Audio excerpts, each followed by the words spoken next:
Morning. तर चला, आज सकाळी सकाळी घरातले सर्व कामं झाले होते. राहिलेलं एकच काम होतं, जे की कपडे धुवायचं. आणि मला सर्वात जास्त कंटाळा येतो ते म्हणजे कपडे धुण्याचा, कारण त्यांना मला हे काम बिलकुल पण आवडत नाही. आणि जे काम आपल्याला आवडत नाही ते काम आपल्याला करावंच लागते. त्याचबरोबर घरातले छोटे मोठे कामं होते ते पण करायला घेतले होते. आणि आज मला फ्रीज पण साफ करायची होती, जे की पूर्ण खाली झाली होती. म्हटलं आता याच्यामध्ये सामान आणून ठेवण्याआधीच फ्रीज साफ करून घ्यावं, त्यानंतर मग याच्यामध्ये सामान ठेवता येईल.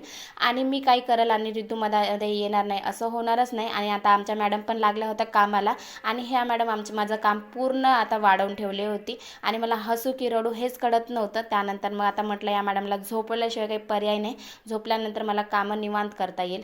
त्याचबरोबर ना, माझा आज ना एक ड्रेस पण आला होता, ऑनलाईन मागवला होता ह्या मेशोवरून. आणि खरंच खूप छान आला होता, याचा कपडा वगैरे खूप छान होता. आणि ना हे फिटिंग करून नव्हता आला, मला फिटिंग करावं लागलं होतं, म्हणून मी हे आता फिटिंग करून आणलं आणि मी तुम्हाला दाखवत होती. चला मग, संध्याकाळच्या जेवणामध्ये मस्त असं ना सोयाबीन वडीत भिजू घालत होती, याचीच भाजी मला करायची होती.